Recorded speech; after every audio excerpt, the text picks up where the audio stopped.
চা আনতে যাচ্ছ? আচ্ছা, এটা আমার বান্ধবী মিনময়ী। হ্যাঁ, আচ্ছা, ওর এই শাড়িটা খুব পছন্দ হয়েছিল, সাথে আমারও হয়েছিল, ওই একই দেখতে। আমারটা ছিল কি একটু সিল্কি টাইপের। তো যাই হোক, আমি ওই শাড়িটা কিনেছিলাম, আর এই শাড়িটা ওর পছন্দতে আমিই কিনেছিলাম।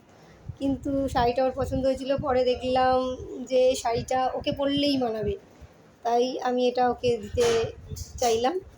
এবং আমার জন্য অনেক করেছে, কোনোদিন কোনো কিছু দেওয়া হয় না, তো সেই সূত্রেও এই শাড়িটা আমি ওকেই আবার সমর্পণ করলাম। এবার সেই ওকে দিতে গিয়ে আবার পিসির বাড়িতে আমি রাখি পরাতে গেছিলাম। রাখি পরিয়ে পরাবার সময় পিসি আমাকে আবার, মানে আমি তখনও শাড়িটা দিইনি বান্ধবীকে, দেবো বলে মনোভূত করেছি, কিন্তু সে তার মধ্যেই ভগবান আমাকে আমার পছন্দের মতন আরেকটা শাড়ি পিসির কাছ থেকে আমাকে গিফট করলো, যেটা হলো এটা। এটা আমার পছন্দের মতন। এটা আমি গান গাইতে ভালোবাসি, তাই জন্য গানের ক্ষেত্রে এটা ভালো, বেশ এই যে পাট্টাগুলো দেখাচ্ছি, এরকম শাড়িটা। তাই ভগবান, মানে আমি একটা জিনিসটা ভিডিওটা করা এটা উদ্দেশ্য নয় যে আমি বান্ধবীকে কিছু দিচ্ছি বা এটা না, উদ্দেশ্য এটাই যে আমি যখন মন খুলে কাউকে কিছু দিতে চাই, তখন ভগবানও মন খুলে আমাকে সঙ্গে সঙ্গে সেটা রিটার্ন করে দেয়।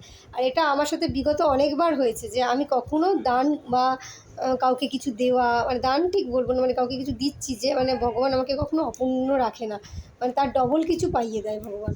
আমি এটা সর্বক্ষণেই দেখেছি যে মানে তখন মনের মতন কিছু একটা হয়তো আমার কাছে চলে আসলো, এরকম টাইপেরই হয়।